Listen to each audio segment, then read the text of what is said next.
آله وصحبه أجمعين. And I was unable to bring you to order.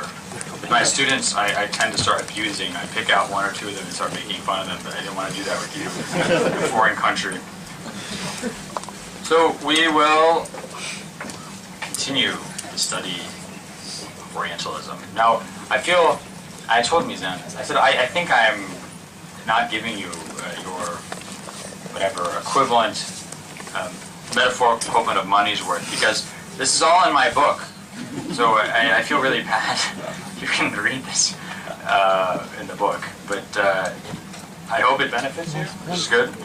So this study of the Hadith tradition by scholars like Goldziher, Muir, Schacht does not go uncontested. It doesn't go uncontested in the Western Academy. It doesn't go uncontested by Muslim scholars writing in English or writing against some of these critics. And what you see is that there's, in the second half of the 20th century, you find a number of scholars, some of them of Middle Eastern origin, some of them Muslim, some of them Christians. People like Nabia Abbott. I've been told her original name was Nabiha Aboud. I don't know if this is accurate. The person who told me this is generally reliable, but sometimes is not. Like all of us, like myself included. So Nabia Abbott was originally, she's an Iraqi Christian, and she moved to the United States, and she eventually became a professor at the University of Chicago.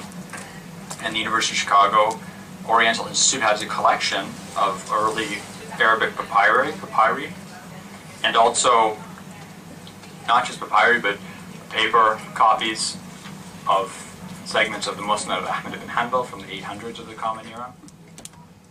This is very important, by the way, and I'm going to be jumping ahead of myself. It's the second item here. I will shut up and follow my own instruction. Abbott, and I think I don't want to sort of assign intentions to her that she might not have had, but I get the sense from her work that she was standing up for a tradition that she felt was not being given its due credit. It was not being taken seriously enough. She wasn't Muslim. I don't think that she was defending Islam as a religion, but she was defending what she felt was a tradition that had not been studied with a seriousness that it deserved, with the seriousness it deserved.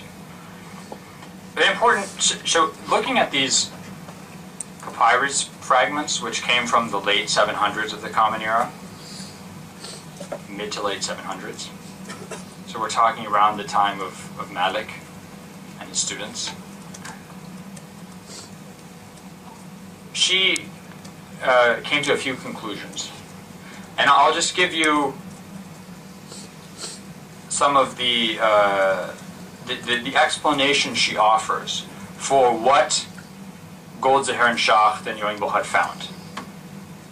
Okay. So no one is disputing that a hadith in the of al-Shafi'i is, the hadith in the Muwatta of Malik is something a successor said.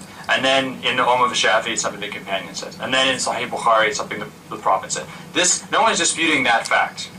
I'm not trying to say that's the only evidence out there. But how do we explain this?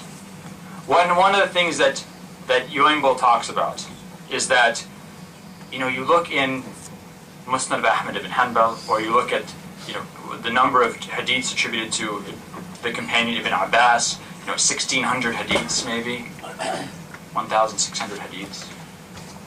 And yet you find reports that Ibn Abbas only transmitted 9 hadiths, sometimes. Ibn Abbas was either 9 or 14 years old when the Prophet died. How could he hear all these hadiths? You hear this often with Abu Hurairah. This is, by the way, the worst argument I've ever heard in my life. Anytime everyone gives you this argument, I don't care what you think about hadith, if you believe them or not, but this argument is idiotic. The argument that Abu Hurairah only knew the Prophet for 3 years, so how did he hear, these over 5,000 hadiths? Because he didn't hear them all from the Prophet, obviously, duh. He doesn't say, I heard the Prophet say. It's very rarely do you see Abu Hurairah quoting the Prophet directly. He's hearing it from other companions. And he doesn't quote them because, like normal human beings, we don't go around quoting, for example, I don't go around telling you who told me, who they heard from, who heard from Martin Luther King. I just quote Martin Luther King because that's what normal people do. They don't give their chains of transmission for stuff that's just in their daily life. It's only later on when Muslims become obsessed with isnads and trains of transmission that they start doing that. It's completely normal. So this is I kind of got off topic, but this is important. When you see these, how do you explain the fact that someone says Ibn Abbas only transmits, a small number of hadiths, but then there's thousands of narrations of this hadith that are attributed to him? One of the things that Abbott says is that this is a very important point. Early scholars, and actually Muslim scholars till this day, use the word hadith to indicate two different things. And this is an example. People love to say how Arabic is this perfect language that can communicate. Actually, sometimes Arabic is not the best language, or at least the way it's used is not the best way. And sometimes English can be more useful. Because there's a difference between traditions and what I say called traditions and narrations, between hadith and riwayah. Hadith and riwayah. A hadith or tradition we can think about being a general idea of something the Prophet said. To give this earlier example, whoever lies about me intentionally, let him prepare for himself a seat in hell. This is something the Prophet said. Now, there's lots of different versions of this. There's some versions that lack certain words, that add certain words. Because there's all these narrations of this one tradition. From 60 companions, 70 companions, 80 companions. Other hadiths maybe from 2 companions, 4 companions. You have lots of different narrations of one tradition. Sometimes the Prophet might have said it more than once, and different companions heard him on different occasions. Muslim scholars, when they speak of hadiths, will generally associate them with a companion. A hadith is something that a specific companion heard the Prophet say. So you'll have instances in which they are talking about the hadith of Ibn Umar, the hadith of Ibn Abbas, and you're saying to yourself, wait a second, this is the same hadith. I mean, it's the same general thing the Prophet said. Why are there different hadiths here? Because hadith is being used to indicate the transmissions of these different companions of one tradition. When someone says that Ahmad ibn Hanbal selected the Musnad from 750,000 hadiths, that doesn't mean that there's 750,000 different things the Prophet said. These are 750,000 different narrations. And if you imagine how these narrations ramify as people sit and study and transmit and spread knowledge, this is not difficult to believe. When they say, how could the very fact that all these things spread in this number means that so much is being made up, obviously. If companions are transmitting 5,000 hadiths at the most, how can you have 750,000 hadiths later on? Some obviously are made up, and Muslim scholars, by the way, had no problem admitting that. That's why they started the science of hadith criticism. They didn't start it because they had free time and didn't have anything to do. They had a problem, which is people were making up hadiths. Shu'bah ibn al-Hajjaj, who died in 160, the famous Basra and hadith critic, he said 3/4 of the hadiths I find are made up. The ones that I come across, 3/4 of them are made up. But this multiplication is because you have to remember that they might be talking about narrations of hadiths, not just the actual tradition that the Prophet said. So this is an important distinction that Abbott highlights. Second, technology. You all have paper. You're writing on paper. Isn't that wonderful? Well, some of you are writing on electronic devices, which is even more wonderful. Unless there's an electromagnetic pulse weapon that goes off, in which case you're all toast.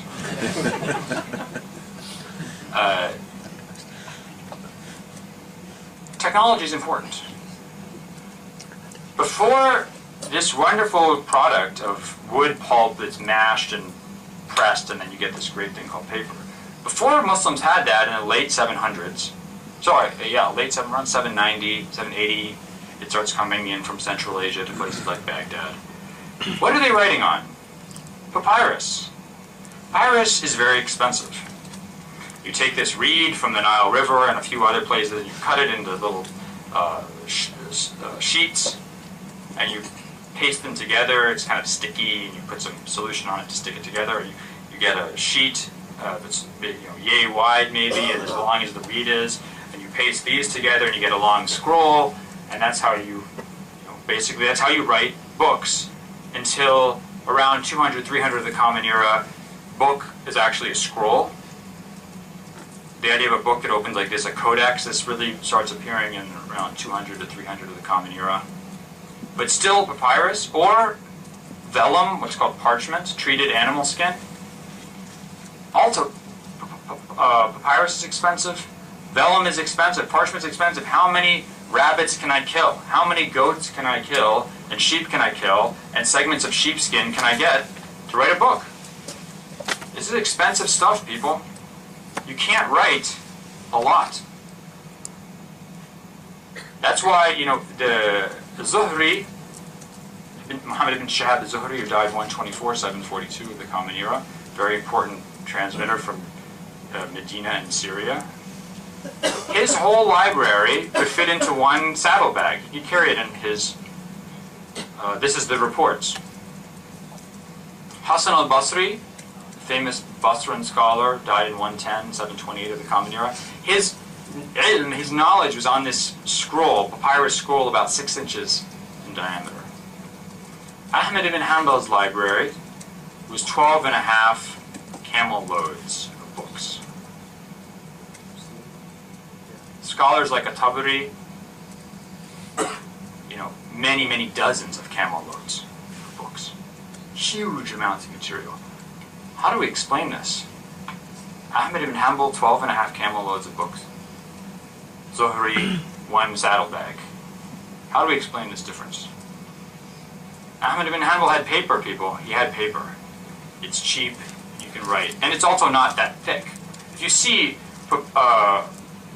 parchment is, even if you thin it out, it's still pretty thick. If you see these, like the Mushaf Uthmani in Istanbul or in Tashkent, I mean, these things are like, they're like this big, and they're huge. It's not something you can carry with you. Paper allows you to write stuff down. When someone like a Zuhri or these early scholars in the mid-700s are writing, they're not writing all the versions of a hadith down that they find. They don't have the space. What they're writing is basically notes to jog their memory. That's why they were so careful about making sure that they read their hadiths to people, that people didn't just look at their notes, that some of them buried their material after they died or burned it. Because it's like reading my lecture notes, not these ones. If you read my lecture notes, you will think I'm an utter lunatic. And you will not get the correct idea about what I'm trying to say, because you'll see bizarre language, misspelling, weird scribbles, coffee stains, things like that. Not accurate. When you get paper, you can just start writing down all the hadiths you hear, all the narrations of hadiths you hear.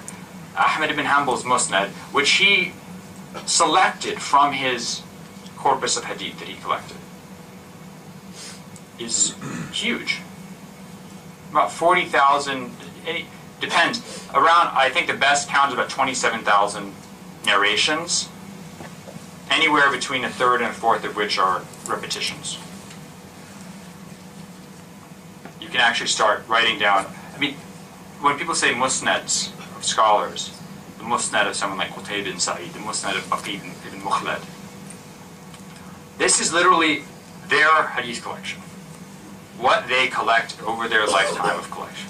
And then they might select from this material to put into different books that they would use for different purposes. But you can have people who are actually collecting. I mean, some books, the Mu'jam of a scholar named Al-Masarjisi, who died in 360, about 970 of the Common Era. I think I calculated this. it's in my book on Bukhari and Muslim. I think if it were published, it doesn't exist because only a madman would copy something so big, or someone with a lot of free time. It doesn't exist, it didn't survive. But it would be something like 200 volumes, I think I calculated. It would be 200 volumes in a library today if it were published. Huge collections. Yes? Isn't it possible also we have to remember the context of the society we're living in? Remember, this is a society early on in Islam where it was very much oral tradition. Therefore, we need books to remember or to refer to. And scholars in that time often memorized things with tremendous amount of memory. Like, for example, Imam Shafi, I've heard could almost memorize a book with one reading. And when they therefore gave that knowledge on with the Ijaza system to some of their students, it's perfectly conceivable. I mean, people did, it's important to remember that knowledge is primarily oral. Right? These books exist to jog your memory. The Quran in a mushaf is not the Quran, it's just there to jog your memory, basically. But it's also important to remember that someone like a Zuhri, yes, their knowledge primarily oral. They had written, Zuhri was a big advocate of writing knowledge down because writing is important. You know, we can talk about how they had great memories, and scholars, Muslim scholars to this day have amazing memories. I was the first person to throw myself at their feet and wish that I could have memories like that. But they also understood that memory fails you. Memory fails you, and you need to have written copies. Bukhari says this in one of his books, I think, praying behind reading behind the Imam in prayer. He favors written, if someone has written material, he favors this over someone who doesn't have written material. So you can check that. It's very important. So Ahmed ibn Hanbal, you can't memorize the Musnad. I would be surprised if someone memorized the Musnad word for word. This would surprise me. You can't do that, you have to write it down. And if you do it, you certainly are not going to be able to be reliable. Because how could someone possibly know you're being accurate? Maybe later. I think that'll be okay. my last question. So another important distinction, point made by Abbott, is that and this is something that I've ended up studying a lot. Muslim scholars treated different subjects of hadith differently. They were, and they say this very clearly, you have this attributed to Ahmed ibn Hanbal, Abdurrahman ibn Mahdi, his teacher, to other figures from his generation, from the late 700s to the early 800s. If a hadith comes to me dealing with halal and haram, dealing with ahkam, dealing with fara'id, inheritance, dealing with salah, prayer, we are strict about the isnads. If someone brings me a hadith about the virtues of actions, this and such an action will get you such and such a reward in paradise, about adab, manners, about preaching, things that will make people, soften their hearts, then we're not strict about the isnad. They said this very explicitly. That example I gave earlier about a hadith that says, be good to your mother. Why are you going to sit and spend your time criticizing this to see if the Prophet really said this? Because you know you have to be good to your mother already. If you find a hadith that says you have to divide up your inheritance in this specific way, you better treat that critically, because this is going to affect people's lives, it's going to affect the law. So we need to be sensitive to what the subject is that they're looking at. You can't, let's say, look at how a Muslim scholar is dealing with. Ahmed ibn Hanbal has a kitab al-Zuhd, book of asceticism. This book is so much material in it. It's very odd. Stuff about Moses and Jesus and all sorts of sources.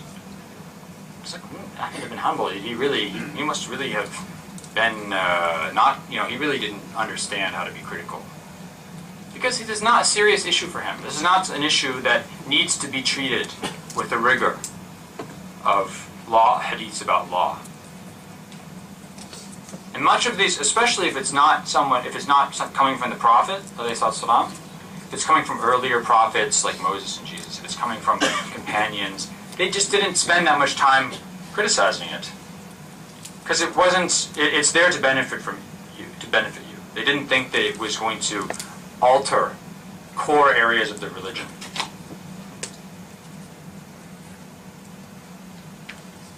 Other scholars.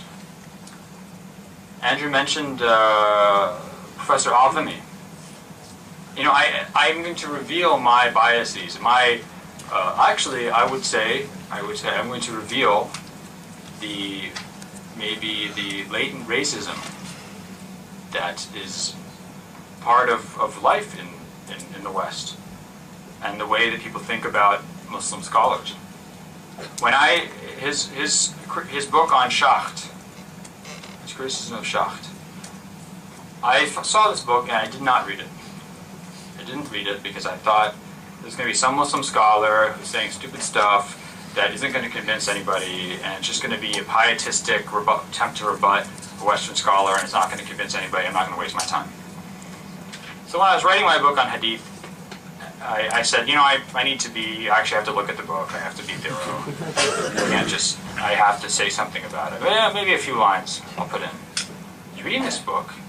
This is an excellent book. These are really good arguments. And I ended up including, you know, I think maybe a whole page, which is a book, a relatively small book, it's a lot. It was an excellent book. I was extremely impressed. And I immediately took this lesson into consideration and, you know, rebuked myself for my prejudices and for my assumptions. So it's important that we, maybe it isn't important, but I will confess my initial approach and I will confess my error. And if Professor Azami ever sees this lecture, he can take this as my praise for his book. He makes a number of important corrections to Schacht's work. One of them is, and this is an excellent point, he doesn't say it in as many words, but it's certainly in the book, which is this Hadith tradition is vast. Hadith tradition is vast. Just the 6 books, you're talking about this much book. You add Musnad Ahmad ibn Hanbal, you're talking this much book. You add a few other books, you're talking about the whole wall lined with books. You add just the printed Hadith books of the Sunni tradition, this whole wall easily. Then the whole other wall, then the whole other wall, then the whole room fills up. This is a massive amount of material. All these judgments, all these criticisms, are by definition based on a small sampling of that material.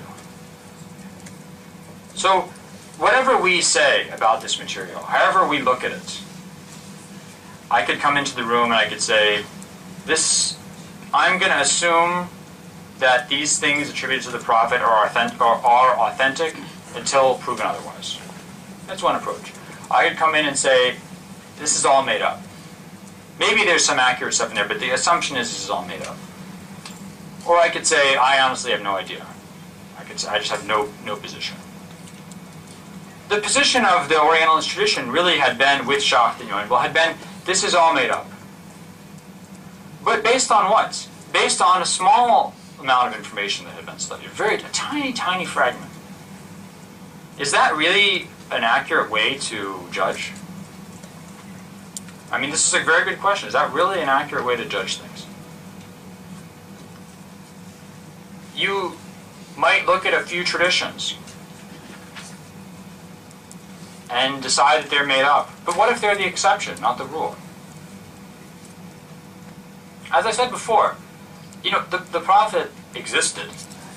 We know that. And assuming that he was like other prophets, you know, that he said things, and that people cared about what he said, it's not inconceivable that somebody wrote this down or transmitted it. It's not inconceivable that he said something over the 23 years of his life. So, and it's also, if people really cared about his words and deeds, it's not inconceivable that there was quite a bit of material that was recorded from him, transmitted from him. And why should we doubt that there's several books full of material that the Prophet said somewhere? I mean, why should we doubt that? not everything that's attributed to him should simply be dismissed as automatically made up. Because something out there, he said something out there. The question is, how do I identify it?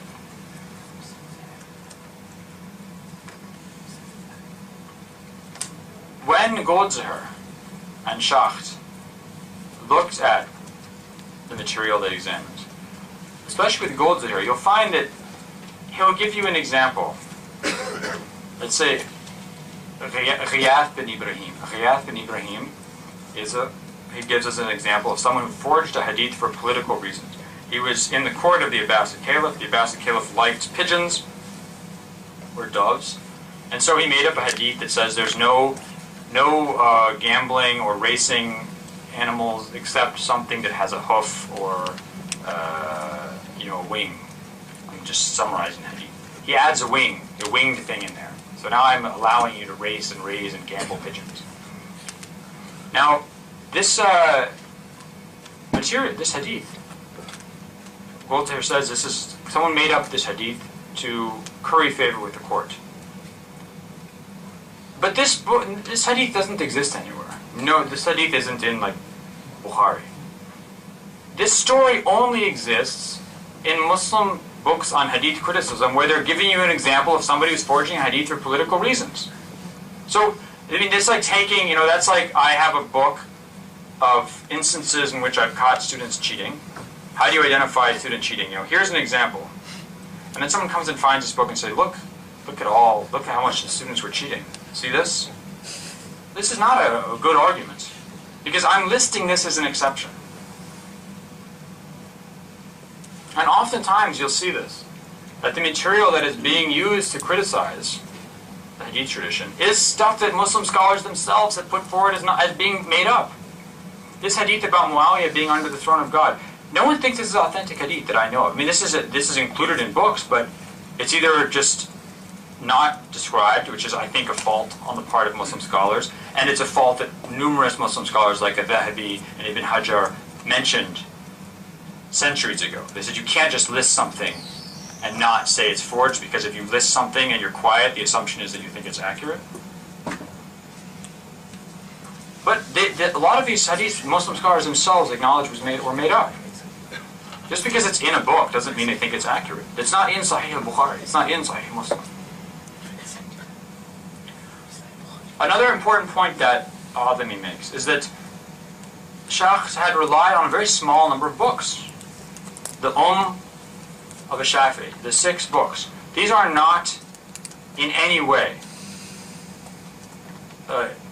exhaustive, or even, they don't exhaust even a portion of the material, of the hadith material that existed at the times of their authors, or the material that exists today that's published from that period, or the material that exists today as in manuscript form. So if you're going to make arguments about from silence, e silentio, you're going to say that this hadith doesn't exist before Shafi'i, with Shafi'i is attributed to the Prophet, therefore Shafi'i, someone made it up in this time period. You better go and search everything.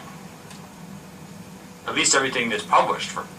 At the time of Schacht, much material was not published. A lot of books like the Musannaf of Abd al-Razzaq San'ani was not published. It's difficult to look at.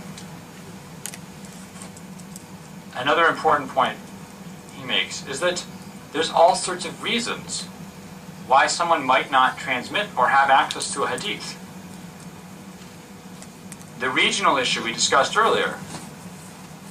Different companions went to different cities. Ibn Mas'ud went to Kufa. Amr ibn al-As went to Egypt. Ibn Abbas stayed in Mecca. Other scholars went to Medina. Other people went to Yemen. Yes? Is it true that Schacht also used, the sampling he used was incorrect, in that he used books of fiqh and polemical works of one madhab against another, as opposed to books of hadith?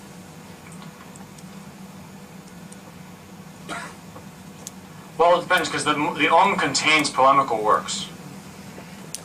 I mean, the contains books like Ikhtilaf, Malik, and things like that. There's some of Shafi's works with debates with people are included in this book. Does that answer your question? I think one of the points Anthony made is rather than use books of hadith to examine hadith, you use works of fiqh. Well, for him, the distinction is immaterial, because if you're making a legal argument, that's even more reason why you should be bringing all the hadiths to bear that you could. So if you don't, in this case, then the hadith didn't exist. Now, later on, if you're talking about, a Hanbali scholar writing a book in the year 1300 or 1600, and he writes a book of fiqh and doesn't have hadith in it, that's because he doesn't want to bother you with that. He's giving you the rules of the Hanbali madhab. If I went and looked at this book and said, look at this, it doesn't have hadith in it. Muslims don't care about hadith.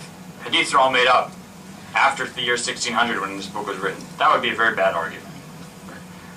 So it's possible that in the early period, and this is one of the arguments that Albany makes, which is that sometimes people get in debates and they don't feel the need to give all the evidence they have.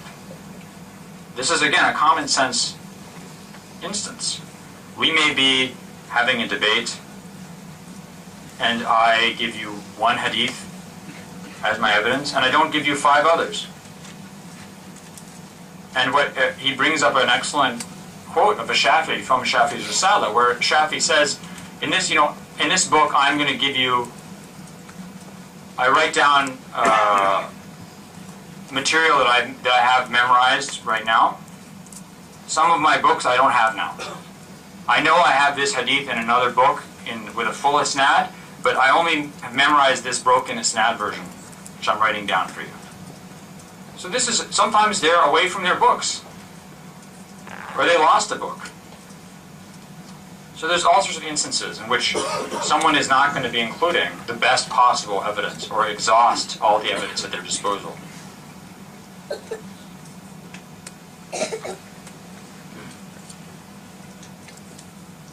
Now, yes? Just very quickly on the exception versus the rule. When you mentioned that Shu'bah said that 3/4 of the hadith that I come across are forged or not true, how does that reconcile with what Mr. Al-Albani was saying about it being the exception rather than the rule? I'm not trying to say that forgery was the exception. Yeah.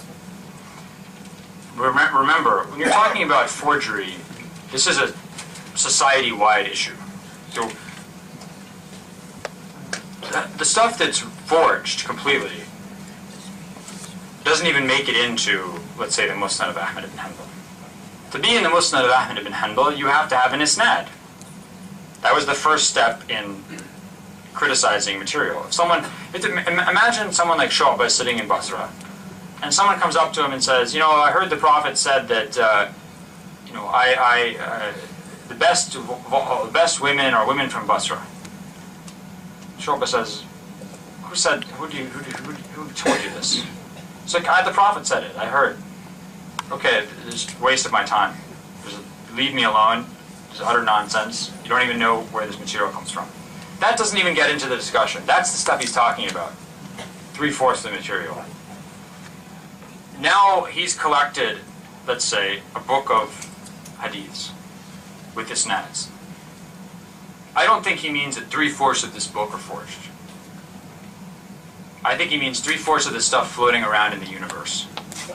But the Orientalists will use that kind of statement of Shu'bah ibn al-Hajjaj saying, look, 3/4 of the stuff that Yeah. I wrote. And say, oh, well, there you are. Exactly. So if it's not put in context, it's easy to overestimate or overinterpret what that means.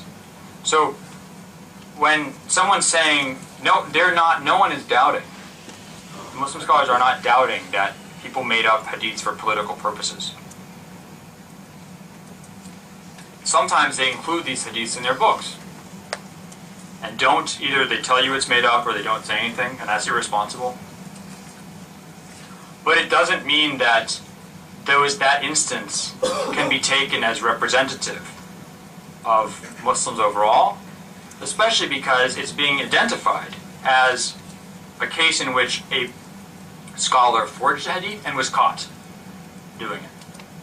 Well, Shu'bah was in Basra as well, which is... Yeah, but I'm talking about the Ghiyath ibn Ibrahim hadith in the Abbasid court. I mean, this is an instance where this person was caught doing it. Okay. Let's look now at revisionism. What is revisionism? People say, this is historical revisionism. Revisionism in history is the idea that, study of history, is the idea that you are reevaluating what has come to be received opinion. You're reevaluating what has come to be received opinion on a topic. It's not in and of itself bad. Maybe the received opinion is nonsense or wrong, and you're revisiting it. The term is often used negatively. Now, this is just historical revisionism. But that's, I think, an inaccurate use of the term, because maybe it's correct to do this. But we'll use the term because it's useful, but we have to remember, I think, not to automatically assume that it's negative. What we're simply talking about is a movement amongst certain scholars to challenge the received opinion amongst Orientalists or amongst Western scholars of Islam about the origins of the religion. So, what this was a call for is its most well-known proponents are scholars like Patricia Crone, Michael Cook, Princeton, who's revised some of his ideas on this issue. People like Martin Hines, yes? Hasn't Cook retracted from his position? Yeah, he doesn't. His position on the Hagarism, he doesn't. As far as I know, I've not heard him say this, but I've heard his students say that he doesn't subscribe to the position he held in the Hagarism book. That it was more like an experiment, thought experiment. There's a recent study on one of the Quranic palimpsest manuscripts, which asserts that Cook has even now gone further to assert that the Hadith tradition is plausible, historically plausible. I don't know about the. I mean, I've read the article, the Find article by Behnam Sadiqi. That's the one. Yes, that's the one. Yeah, I'd have to. I don't remember that detail from the article, but the article's very good. What is the argument? The argument is, if you're going to apply the historical critical method, apply it all the way. Because what you've seen with people like Muir or Goldziher, Shah, is they are critical of individual hadiths or a genre of hadiths, but they don't question the framework in which this drama is playing out. If the idea, and this goes back to the historical critical method, one of the principles is principle of dissimilarity. You don't take someone's history from that person. You don't take Islamic history from Muslims, because Muslims are biased. Muslims are going to create a history that shows the religion as they want it to be. When do you accept things? When it makes them look bad. Because why would they write it? It must be true. But the whole framework, we don't have, there's not a Christian monk sitting in Medina at the time of the Prophet who's writing his memoirs about this really interesting time, and there's this guy Muhammad, he's come, and he's got this religion, and today he said this and that. We don't have this. Everything we know about the Prophet, in terms of details, specifics, is from Muslims. Why should we believe anything they say? If the earliest books of Sirah and Hadith were written in the early years of the 2nd century, 110, 100 Hijri, so 730, 740. If our earliest surviving books come from the late 700s, then this is over a century and a half, in which people could have completely made up the whole history of Islam. So if we're gonna follow the rules of the historical critical method, we're gonna take material from people who aren't biased. Let's do that. The argument by people like Crone is that there is nothing that can be reliably attributed to the Prophet. She takes as an example the case, what's called the Constitution of Medina, or the Wathiqat al-Medina, which is the agreement in things like the Sirah of Ibn Ishaq the agreement between the Muslims and the Prophet and the Muslims and the non-Muslim tribes of Medina and the Jewish clans of Medina about being one polity, one ummah. Why had the majority of Western scholars accepted this as authentic? Because it uses the word ummah to talk about Muslims and non-Muslims together. Why would Muslims write that? Because Muslims are always talking about their ummah and how it's only Muslims, the believers. But look, early on, they used the word ummah to mean Christians and Jews together, and pagan Arabs. See, originally Islam was not as it is now. Originally it was this inclusive movement. I'm not saying that. This is the argument. So the fact that it used the word ummah as it does suggests that it's true. What Krona says is, actually, it's not authentic because it uses the word, it talks about the concept of wala, or patronage. So if I have a slave and I sell the slave, I'm entitled to a certain percentage of the slave's estate if the slave dies, even after I've freed him or her. It talks about this issue, but she says the earliest legal discussions we have don't mention this evidence. Don't mention this. Therefore, remember the argument is if it existed, it would have been used. Therefore, it didn't exist. So her argument is, if this one thing that really people believe is authentic isn't authentic, nothing's authentic.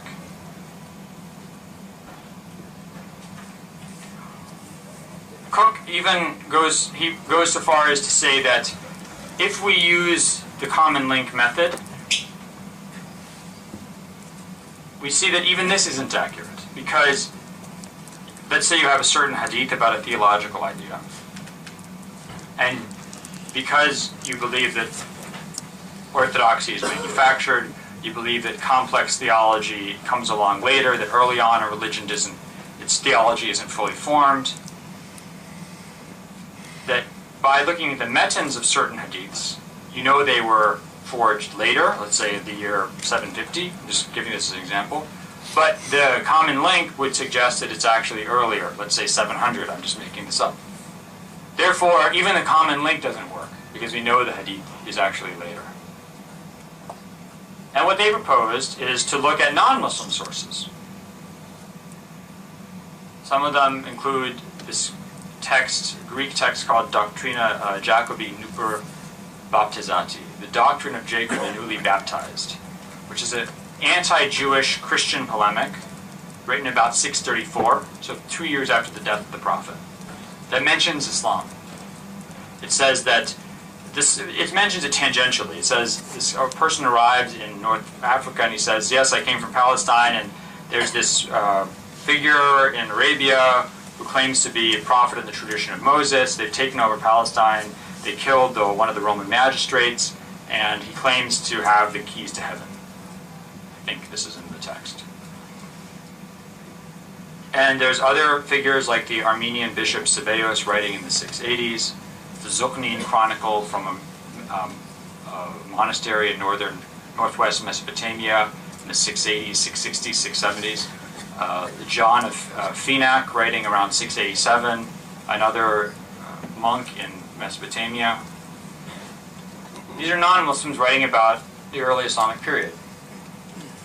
So they come up with this argument based on this material that Islam actually was an apocalyptic a dispensation of Judaism, in which these Arabs in Hijaz kind of rediscover their Abrahamic heritage, and they have this idea of this apocalyptic movement where they'll go with the Jews and recapture the Abrahamic homeland of Palestine. And that the idea of Muhammad as a leader, as a prophet, and all this stuff is later development.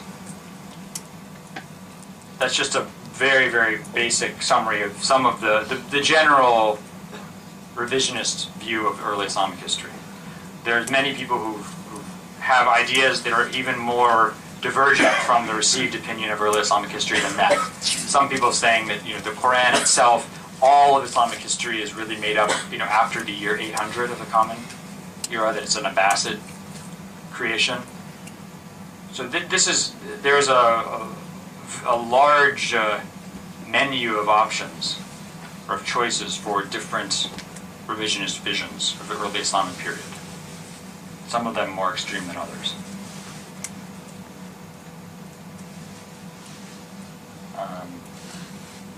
Apparently I thought I was going to talk about more, but because I'm going to the next lecture, I will deal with rebuttals of this.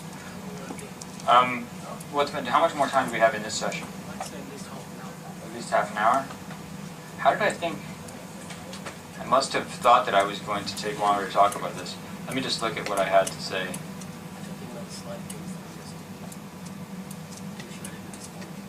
No, right there. Oh yeah. Okay, so why don't I? You know what? Actually, this is fine because I just have more time to talk about other stuff. So I'll just keep going. What there is, this revisionist wave in the late 70s, especially in the early 80s, but until today, there's scholars writing kind of revisionist versions of Islamic history, including my own professor Fred Donner in his last book about the Muhammad and the Believers, including things like this. Apparently this movie that was made, this documentary, which I haven't seen again, but from what I've read, seems to be fairly revisionist, including scholars like this anonymous or pseudonymous Luxemburg and his writings about the Quran. The idea that the Quran, the whole narrative of the life of the Prophet, the narrative of Islamic origins, is all a creation of at least after 692. At least it's after the end of the Second Civil War. This is the sort of earliest at which time Islam as a religion is created. And before that it was something else. This is maybe a general summary of the revisionist arguments. Now, some scholars have criticized this. Western scholars, non-Muslim scholars, and some of their arguments, actually one of their main critics is Fred Donner, who himself has a slightly revisionist version, but he's also very critical of people like Krona. And one of the arguments is who runs this conspiracy? I mean, you have basically a Muslim community that after 660 is racked by civil war. Several civil wars. Between 660 and 750 is the number of conflicts, internecine conflicts, is numerous, very large. Defies listing right now. It's spread from West Africa to Sindh, from Central Asia to Yemen, in a time period in which communication, any kind of central state control is very difficult. How can you possibly have a conspiracy that creates the person of Muhammad? I mean, you have evidence in hadith collections, in history books. You have evidence of people promoting pro-Shiite agenda, pro-Sunni agenda, pro-Kharijite agenda, pro-Umayyad agenda, pro-Abbasid agenda, pro-Kufan agenda, pro-Basran agenda, pro-Persian agenda, pro-Arab agenda. All this material is evident. Yet they all agree that there was this Prophet Muhammad, that he lived at a certain time, that he was very important, that his precedent is authoritative in some way or the other. So they're able to, they can't agree on anything. They're fighting with each other, literally. But somehow they all agree to have this conspiracy where they invent the story of the Prophet and the Quran and things like that. And by the way, the Quran doesn't have any evidence of this. There's no, Ali isn't mentioned in the Quran. Abu Bakr is not mentioned in the Quran by name. The Umayyads aren't mentioned in the Quran. The Abbasids aren't mentioned in the Quran. The Basrans aren't mentioned in the Quran. The Kufans aren't mentioned in the Quran. So somehow this document is preserved without, they come together and they decide, we're going to make something up that doesn't have any evidence of being scarred by our conflicts. They get together in a big conference, and although they can't agree on anything, they agree to do this project. This is not utter nonsense. It's impossible. I think. I mean, I think it's plainly impossible. In fact, the whole argument of people like Fred Donner for the fact that the Quran is a very early document, it comes from before 692 in his opinion, is that it doesn't bear any of the evidence of these civil wars. The Hadith collections do. Hadith collections, if you look at them, there's plenty of evidence that you would say, this was made up during the civil wars to support one side or the other. The Quran doesn't have that.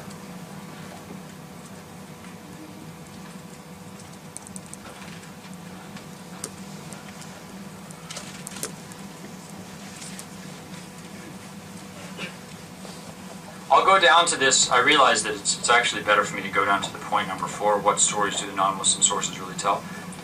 Because if we do say, you know, we don't trust Muslims, let's not listen to Muslims about their religion or their history. Let's only look at non-Muslims.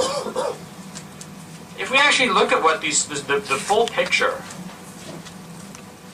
the full image that these sources convey, what you see is something that's not that different from what Muslims think. And this, if I recommend a book by, I think he's a wonderful historian, Robert Hoyland, British, but I don't know where he works now, if he's in the UK or in Oxford. I always wanted to meet him. It's a very, oh really? Oh, he's coming to the US to Georgetown to give a lecture. I'm very excited. I've really enjoyed his books over the years. In his book, Islam as Others, I think Seeing Islam as Others Saw It, or Seeing Islam as Others See It, I can't remember the exact title. But he's a discussion at the end, which is excellent. He says, let's actually look at just taken together, what do these sources say? You know, if you look at John of Phoenix and the Zucnin Chronicle and Sebeos and Doctrina Jacobi, you get this composite image that there was a person named Muhammad, that he was the Mahdaya, he was the guide, the Syriac word for the guide of the Muslims, that he preached the religion of Abraham, that he taught the Arabs about the one God, he forbade lying and eating carrion, that the Muslims took the sunnah of their prophet really seriously, the law of their prophet really seriously, and punished people who didn't obey it, that they built mosques, houses of worship that tried to face Mecca, that they saw themselves as in the tradition of Moses, that this was all happening in the 630s. This is all, this is not that, I mean, you don't get the details. You don't get, you know, the prophet said this and the prophet said that, the details of hadith. But the general narrative seems to be confirmed. And there's nothing there that is unusual for a Muslim. And if there are things in these non-Muslim writings that differ with what Muslims say, or that seem to be denigrating, well, that's not surprising. Because one, some of these figures don't have a lot of information about Muslims. Two, they don't like Muslims. They are writing about the group that has taken over their lands and is a scourge of God, bringing a heretical religion. It's interesting, they don't complain. They talk about Muawiyah's rule as being a time of justice and prosperity. They say the Muslims, they don't really care about your religion as long as you pay your taxes. They don't really care what religion you follow. Interestingly, one of their criticisms, I think it's the John of Phoenix says this, one of his criticisms is that the Muslims don't persecute Jews enough. Said about this. Because the Byzantine emperor in 632 issued an edict that to forcibly convert all Jews of the Byzantine Empire to Christianity. Not a lot of people know this. Issued an edict to forcibly convert all the Jews of the Byzantine Empire to Christianity. Why didn't that get carried out? Because of the Muslim conquests. So there's a reason why in a lot of areas, especially Egypt, the population welcomed the Muslim invaders. Why did the Muslim conquerors set up capital in Fustat, which is now Cairo? Why not Alexandria, which is the actual capital? Because they went in with, and the Byzantine emperor had appointed his own patriarch of Alexandria.